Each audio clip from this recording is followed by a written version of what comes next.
আলোর second class. আগের ক্লাসে আমরা আলোর প্রতিফলন সম্বন্ধে জেনেছি, আলোর প্রতিফলনের সূত্রটা শিখেছি। তারপরে আমরা যেটা মেন ক্লাস 10-এর গোলীয় দর্পণ সম্বন্ধে জেনেছি, এবং গোলীয় দর্পণ সম্বন্ধে জানা বলতে গোলীয় দর্পণ কি, অবতল দর্পণ কি, উত্তল দর্পণ কি, এবং তার কিছু জিনিস সম্বন্ধে জেনেছি, যেমন প্রধান অক্ষ, তোমার গোলীয় দর্পণের উন্মেষ ইত্যাদি ইত্যাদি। আজকে আমরা গোলীয় দর্পণে প্রতিফলন ঘটাবো এবং সেই চিত্রগুলো আঁকবো, আরো কয়েকটা জিনিস সম্বন্ধে জানবো। গোলীয় দর্পণে প্রতিফলন।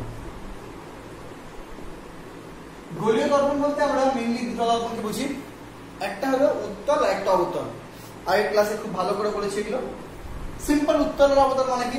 কিছুই না, একটা যে কোনো বৃত্তের একটা অংশকে যদি বৃত্তচাপ বরাবর কেটে নিই, তাহলে বাকি যে অংশটা পড়ে থাকলো সেটা একটা দর্পণের মতো যদি কাঁচের হয়, এবং তার যে কোনো এক পাশটাকে যদি আমি ঘিরে দিই আর এক পাশটাকে আমি প্রতিফলক হিসাবে ইউজ করি, তাহলে দর্পণ দুটো নাম পাল্টে যায়। যদি আমি ভেতর তলটা মানে অবতল দিকটা যদি আমি ঢেকে দিয়ে উঁচু দিকটা যদি আমি আয়না হিসাবে ইউজ করি, তাহলে এটা উত্তল দর্পণ। আর উঁচু দিকটা ঢেকে দিয়ে গর্ত দিকটা যদি আমি আয়না হিসাবে ইউজ করি, তাহলে এটা অবতল দর্পণ। এটা আমরা জেনেছি। এবং এই দর্পণের যে বৃত্ত থেকে কাটলাম সেই বৃত্তের মানে কেন্দ্রটা এই দর্পণের ক্ষেত্রে বক্রতার কেন্দ্র নামে পরিচিত। এবং এই যে বৃত্ত থেকে কাটলাম সেই বৃত্তের যে ব্যাসার্ধ বা এই বক্রতার কেন্দ্র থেকে পরিধি, যে কোনো গায়ের যে লাইনটা আমি টানবো সেই ব্যাসার্ধটা বক্রতা ব্যাসার্ধ নামে পরিচিত। এসব আমরা সব শিখেছি। তারপরে আমরা দিন আপাতত একটা অবতল দর্পণ নিয়ে প্রথমে কাজটা শুরু করি, তারপর আমরা উত্তল দর্পণ দিয়ে দেখাবো। মনে করো অবতল দর্পণ নিলাম। অবতল দর্পণ কেন?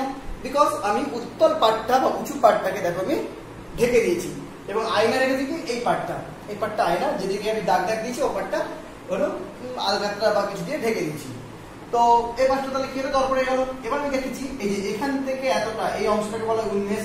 যদি আমি আরো মিটিয়ে দিই তাহলে কিন্তু এটা অবতল দর্পণ থাকলো, কিন্তু উন্মেষটা ছোট হয়ে গেল। আরো যদি মিটিয়ে দিই তাহলে উন্মেষটা আরো ছোট হয়ে গেল, আরো মিটিয়ে দিলে আরো ছোট হয়ে যাবে, এক্সেট্রা এক্সেট্রা। এরকম করতে করতে খুব ছোট উন্মেষ হয়ে গেলে অবতল দর্পণ আর মানে সমতল দর্পণ প্রায় একই হয়ে যায়। তো যাই হোক, আপাতত একটা আমরা নির্দিষ্ট একটা উন্মেষ নিয়ে কাজ করছি।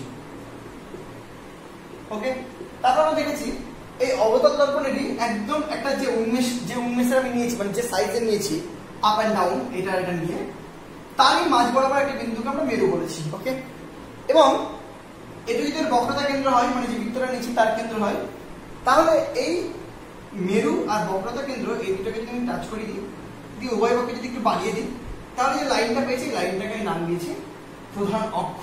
কি নাম দিয়েছি? প্রধান অক্ষ। এই হলো দর্পণ। এবারে দর্পণ থেকে বিভিন্ন সাইড থেকে লাইট আসতে পারে। মানে তুমি যদি মুন্ডু নিয়ে এখানে দাঁড়াতেই পারো, দর্পণে তোমার দেখার জন্য দাঁড়াতেই পারো। তুমি সাপোজ এখানে কোনো একটা লাইটের সোর্স আছে, সাপোজ এখান থেকে লাইট চারিদিকে বেরোচ্ছে, এই লাইটগুলোর মধ্যে তুমি দেখবে এই লাইটগুলো আয়নার বাইরে, এই লাইটগুলো আয়নার বাইরে, এখান থেকে যে লাইটগুলো ঢুকছে সেগুলো কিন্তু আয়নার মধ্যে, আবার এই লাইটটা দেখো আয়নার বাইরে, এই লাইটটা আয়নার বাইরে। তাহলে এই কটা যে লাইট, 4-5টা লাইট আছে সেগুলো কিন্তু আয়নার মানে যে উন্মেষটা রয়েছে সেই উন্মেষের মধ্যে পড়ছে। তাহলে এই যে লাইটগুলো রয়েছে সোর্স থেকে, সেই লাইটগুলোর প্রতিফলন ঘটবে, বাকি কিন্তু লাইটগুলো তোমার পার করে চলে যাচ্ছে। তো যাই হোক, বিভিন্ন জায়গা থেকে বিভিন্ন সোর্স থেকে এই দর্পণে যে উন্মেষটা রয়েছে সেই উন্মেষের মধ্যে যদি লাইট এসে পড়ে, তাহলে তার কি ঘটবে? প্রতিফলন ঘটবে। বিকজ এটা একটা প্রতিফলক, এতে 99% প্রতিফলন হয়। মানে লাইটটা যে কোনো সোর্স থেকে তৈরি হয়ে যখন এই দর্পণের গায়ে পড়বে, এই ডিমের তলে পড়বে, ওপরে লাইটটা চলে যাবে না, ব্যাক করে প্রথম মিডিয়ামেই চলে আসবে। এবার প্রশ্ন হলো, ব্যাক করে প্রথম মিডিয়ামে আসবে সেটা কোন ডিরেকশনে, মানে কেমন করে লাইটটা পড়লে কেমন করে যাবে সেগুলো বের করা। এবং আমরা প্রতিফলনের নিয়ম শিখেছি যে একটা কোনো দর্পণে বা যে কোনো প্রতিফলক তলে যখন লাইট এসে পড়ে, সেই পড়াটাকে বলা হয় আপতিত রশ্মি, আর পড়ার পর যখন ব্যাক করে চলে যায় তাকে বলা হয় প্রতিফলিত রশ্মি। এবার আমাদের কি করে আপতিত রশ্মিটা তো আমি জানি, কারণ আমি টর্চ ফেলেছি বা আমি লাইটটা ফেলছি, মানে আমি কোন ডিরেকশনে ফেলছি আমি জানি। বাট প্রতিফলিত হয়ে লাইটটা কোন ডিরেকশনে যাবে সেটা ডিপেন্ড অন দ্য প্রতিফলক, মানে প্রতিফলকটার উপর ডিপেন্ড করবে যে কোন দিকে যাবে লাইটটা। এবার কথা হলো, তো আপতিত রশ্মি আমরা জানি। এবার আপতিত রশ্মি জানি যে বিন্দুতে পড়ে সেই মানে দর্পণের তো গোটাটা দিলে পড়বে না, যে কোনো একটা লাইট যদি কথা বলি, মানে লাইট তো প্রচুর রয়ে আছে। এবার সব রেট দরকার পড়ে না, যে কোনো একটা রে দিয়ে যদি আমি ক্যালকুলেশন করে বলে দিই, তাহলে বাকি রেগুলো বোঝা যায় যে কেমন কেমন করে পড়বে, কেমন কেমন করে যাবে। তো যে কোনো একটা রে দিয়ে যদি বলি সেই রেটা এই দর্পণে যে বিন্দুতে গিয়ে পড়বে, একটা বিন্দুতে গিয়ে পড়বে নিশ্চয়ই, তো সেই বিন্দুটাকে আমরা বলেছিলাম আপতন বিন্দু। এবং আমরা সবসময় প্রতিফলিত রশ্মিটা বের করার জন্য সেই আপতন বিন্দুতে একটা অবিলম্বটা নিই। কেন অবিলম্বটা নিই? কারণ প্রতিফলনের সূত্র বলে যে আপতিত রশ্মিটা এই অবিলম্বের সাথে যে কোণ করবে সেই অবিলম্বের সাথে সেই একই কোণ করে প্রতিফলিত রশ্মিটা যাবে, কারণ আপতন কোণ আর প্রতিফলন কোণ সমান হবে। অর্থাৎ আপতন কোণ আমাদের বের করার মানে অবিলম্বটা আঁকার উদ্দেশ্য হলো আপতন কোণটা বের করা। সেই আপতন কোণ জানা থাকলে আমরা প্রতিফলন কোণটা বের করতে পারবো।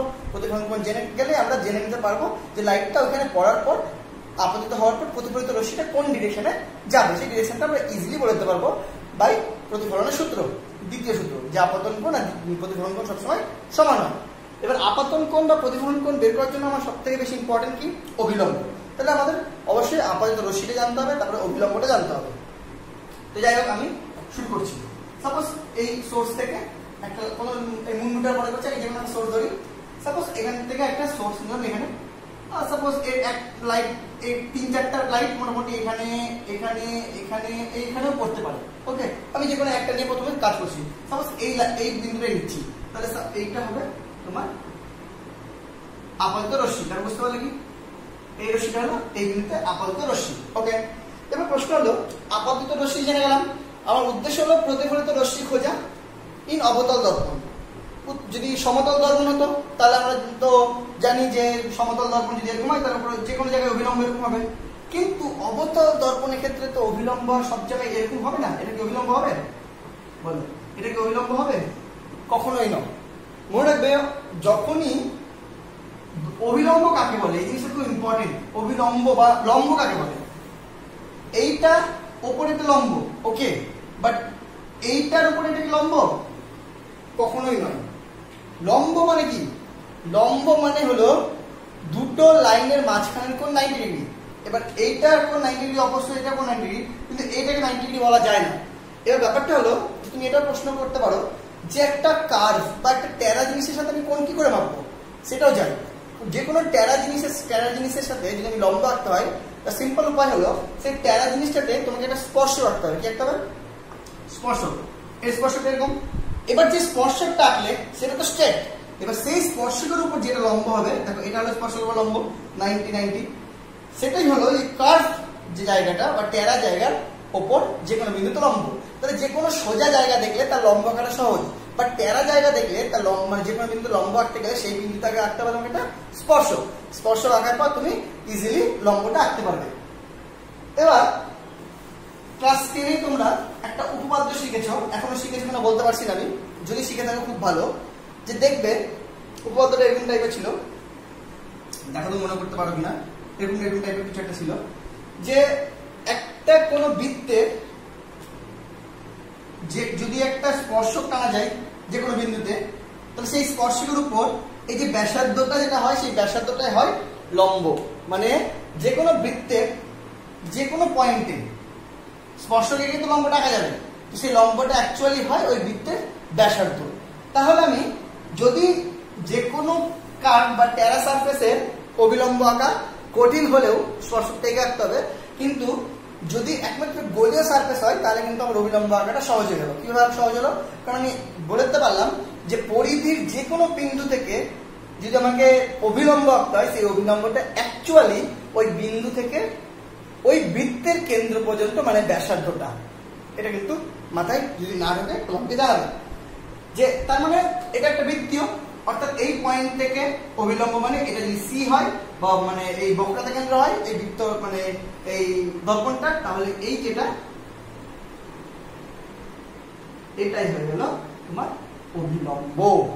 আবার যদি এইখানে পড়তো লাইটটা আছে না, আরেকটা অংশ যদি দিতাম, সাপোজ এখানে পড়তো, তাহলে এই পয়েন্ট অবিলম্ব করতে হতো এই একই সি থেকে, এটা হতো তার অবিলম্ব। কারণ পরিধি যে বিন্দুতে লাইটটা পড়বে সেই বিন্দুতে অবিলম্ব মানে ওই পয়েন্ট থেকে এই যে প্রধান অক্ষের উপর যে বক্রতা কেন্দ্র রয়েছে সেই বক্রতা কেন্দ্র পর্যন্ত দূরত্বটাই হলো অবিলম্ব।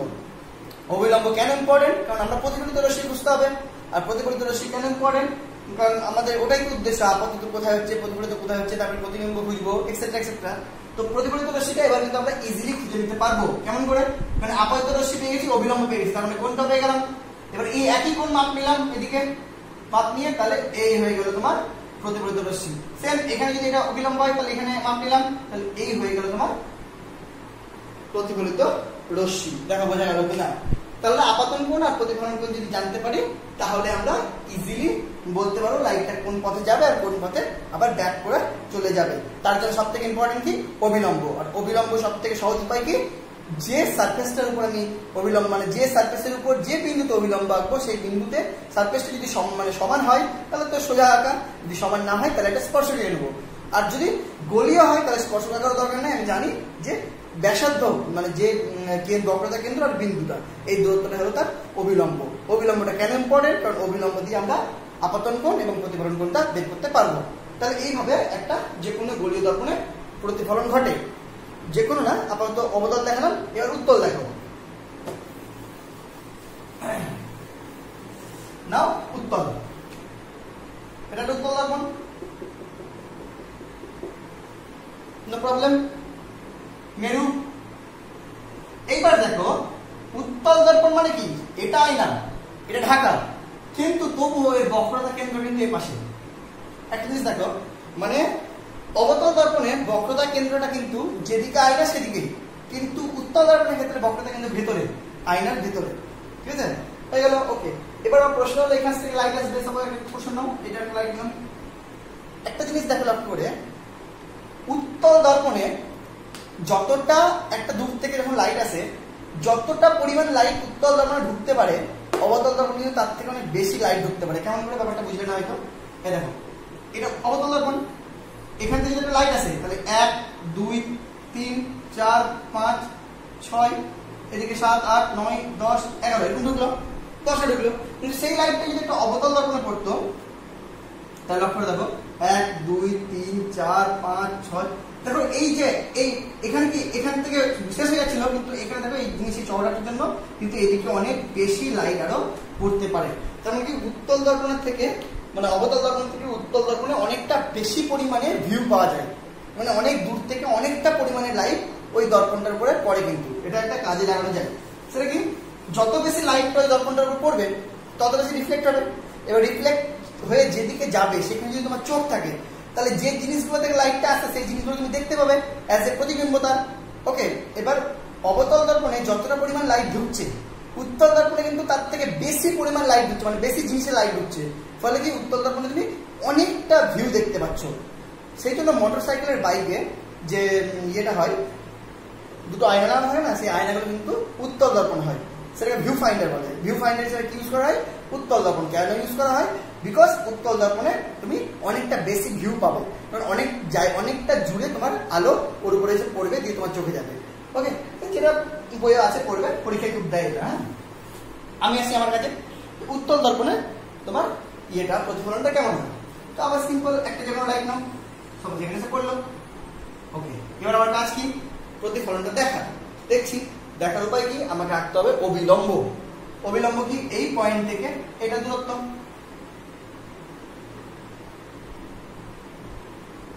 এইটা হলো অবিলম্ব। এবার প্রশ্ন হলো অবিলম্ব থেকে যদি কোণ মাপতে হয় তাহলে অবিলম্বটাকে আমাকে বাড়াতে হবে, তাহলে বাড়িয়ে দিলাম,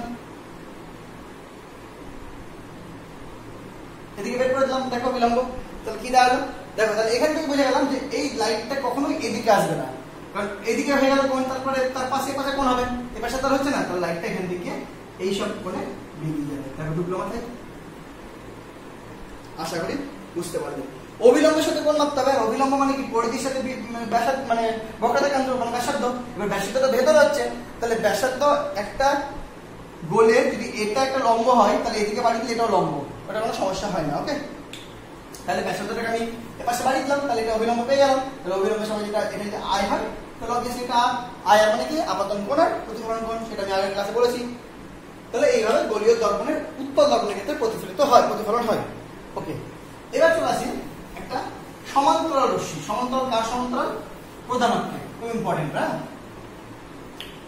মনে করো এটা একটা অবতল দর্পণ, আবার মানে ব্যাপারটা কি, উত্তল দর্পণ দিয়ে করতে হবে, অবতল দর্পণ দিয়ে করতে হবে। এটা মেরু, প্রধানত্ব হয়ে গেল। এবার প্রশ্ন হলো এটা ব্যাসার্ধ, বক্রতা।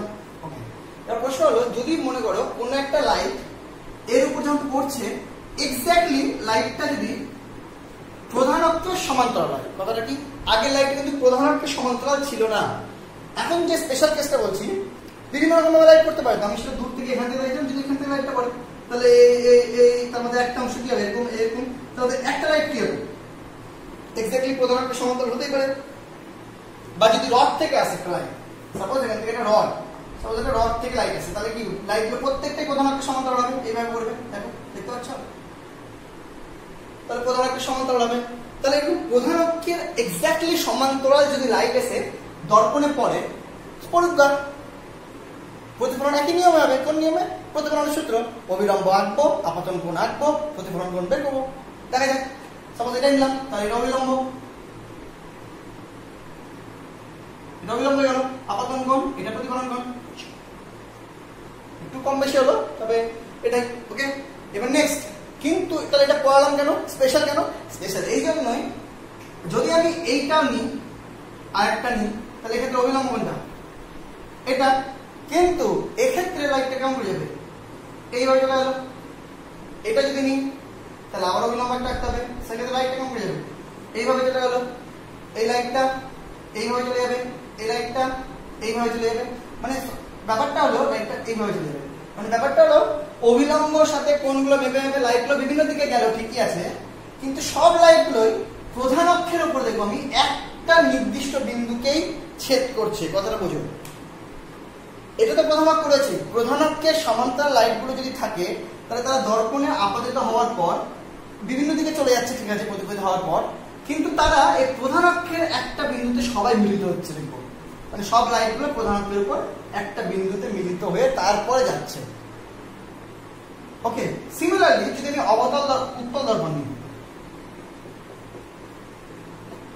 উত্তল দর্পণের ক্ষেত্রে দেখবো প্রধান অক্ষে যদি সমান্তরাল কিছু লাইট নিই, 1 2 3, তাহলে এটা যদি সি হয় তাহলে এটা অবিলম্ব এরকম, তাহলে এই বরাবর চলে গেল, এটার অবিলম্ব এরকম, তাহলে এই বরাবর চলে যাবে, এটা অবিলম্ব এই বরাবর চলে যাবে। কিন্তু এদের যদি আমি পিছন দিকে মিলাই তাহলে দেখবো ওরা সবাই একটা বিন্দু দিয়ে যাচ্ছে।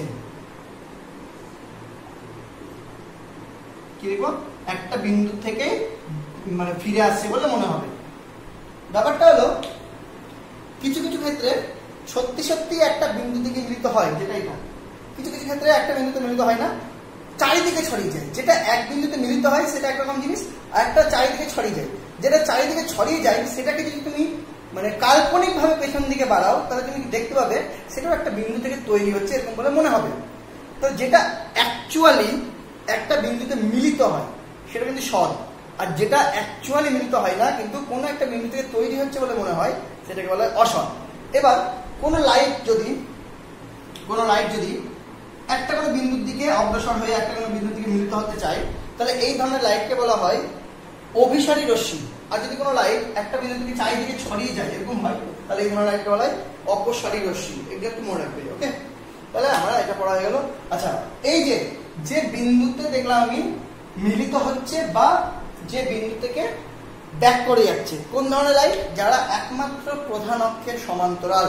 তাহলে প্রধান অক্ষের সমান্তরাল যে লাইটগুলো রয়েছে সেগুলো আফটার প্রতিফলন যে বিন্দুতে মিলিত হয় কোথাকার? প্রধান অক্ষের ওপর, সেই বিন্দুটাকে বলা হয় ফোকাস। ওকে, তাহলে আমরা নতুন একটা জিনিস পেয়ে গেলাম, ফোকাস। আগের দিন এটা শিখিনি আছে, শিখলাম কি?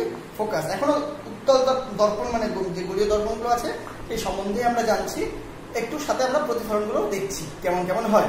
কিন্তু প্রতিফলন যাই হোক না কেন নিয়ম একটাই, আপতন কোণ প্রতিফলন কোণ সর্বদা সমান হবে, আর আপতিত রশ্মি প্রতিফলিত রশ্মি আপতন বিন্দু অঙ্কিত অবিলম্ব এরা সবাই একই সমতলে থাকবে। এই দুটো নিয়ম সব জায়গায় কিন্তু লাগু হবে। ওকে, তাহলে আমরা মোটামুটি ফোকাস পেয়ে গেলাম। আরেকটা জিনিস, আচ্ছা আর জিনিস জেনে রাখবে সেটা হলো মেরু থেকে ফোকাস পর্যন্ত যদি যে ডিস্টেন্সটা হয় সেই ডিস্টেন্সটাকে বলা হয় ফোকাস দৈর্ঘ্য। পরে না কাজে লাগবে। ওকে, এবার আমি যেটা বলবো সেটা হলো অবতল দিয়ে বলছি আর উত্তল দিয়ে বলছি না, যদি এটা মেরু হয়, এবার আমি যদি প্রধান অক্ষের সমান্তরাল লাইট যদি নিয়ে আমি তারা সবাই একটা বিন্দু দিয়ে যায় তাকে বলে ফোকাস। কিন্তু প্রধান অক্ষের যদি সমান্তরাল না হয়, যেমন আগেটা যেমন এরকম দেখালাম, তাহলে কেউ এইভাবে যায়। ওকে, তারপরে যদি আরেকটা তুমি আরেকটা আপনি একদম দেখো এরা একে অপরের সমান্তরাল, প্রধান অক্ষের সমান্তরাল না কিন্তু একে অপরের সমান্তরাল। তাহলে কেউ এইভাবে চলে গেল, আরেকটা নিলাম, তাহলে কেউ এইভাবে, একটু বড় করে রাখি তাহলে জিনিসটা ভালো হবে। সাপোজ একটা এইভাবে নিলাম, তাহলে চলে গেল এইভাবে, এখানে সি আছে, এখানে অভিলম্বটা আছে, এভাবে দেখতে হবে, অভিলম্ব আর সি এখানে করে দিলাম, তাহলে অভিলম্বটা এখানে এক্স্যাক্টলি সমান সমান লাগবে। ওকে, তাহলে আরেকটা যদি নিই তাহলে সেটা দেখবো এইভাবে চলে গেল, আরেকটা যদি নিই তাহলে সেটা দেখবো এইভাবে চলে গেল, আরেকটা যদি নিই তাহলে সেটা দেখবো এইভাবে চলে গেল। দেখো এরা প্রধান অক্ষের উপর কিন্তু কোনো বিন্দু থেকে মিলছে না, তবে এরা দেখবো প্রধান অক্ষের না মিললেও একটা স্পেসে একটা বিন্দু দিয়ে কিন্তু মিলিত হচ্ছে। তার মানে প্রধান অক্ষের সমান্তরাল রশ্মি হোক বা প্রধান অক্ষের সমান্তরাল রশ্মি না হোক, কিন্তু কোন রশ্মি যদি একে অপরের সমান্তরাল হয় তাহলে সেই রশ্মিগুচ্ছগুলো অবশ্যই একটা বিন্দু থেকে মিলিত হবে, এবং সেই বিন্দুটা যদি প্রধান অক্ষের ওপরে হয় তাহলে সেটা ফোকাস, যেটা একমাত্র পসিবল যদি প্রধান অক্ষের সমান্তরাল হয় রশ্মিগুচ্ছগুলো। কিন্তু যদি প্রধান অক্ষের সমান্তরাল না হয় কিন্তু একে অপরের সমান্তরাল হয় তাহলেও তারা একটা বিন্দু থেকে মিলিত হবে। কিন্তু সেটা দেখো, সেটা কিন্তু ফোকাস নয়, সেটা দেখবো ফোকাস অ্যাকচুয়ালি যে বিন্দুতে হতো তারই লাইনে একটা বিন্দু, মানে লাইনটা আগে পড়া হয় না, ওই লাইনেই হয়, মানে ওই তলটাতেই হয়। তাহলে এইটাকে বলা হয় গৌণ ফোকাস। এবং এটা যদি অন্য টাইপের যদি সমান্তরাল নিতাম তাহলে তারা এইসব কোথায় মিলিত হতো বা এইসব কোথায় মিলিত হতো, এইসব কোথায় মিলিত হতো, এখানে বিভিন্ন জায়গায় মিলিত হতে পারতো। তাহলে এই যে তলটা হয় সেই তলটাকে বলে ফোকাস তল, মানে ফোকাসের জায়গাটা একই হয় কিন্তু প্রধান অক্ষের উপর যেটা মিলিত হবে সেটা হলো একমাত্র তোমার ফোকাস, বাকিগুলোকে বলবো গৌণ ফোকাস। আর ফোকাস আর গৌণ ফোকাস মিলে যে তলটা হয় তাকে বলা হয় ফোকাস তল। ওকে, তাহলে এটা আমরা একটু শিখে ফেললাম।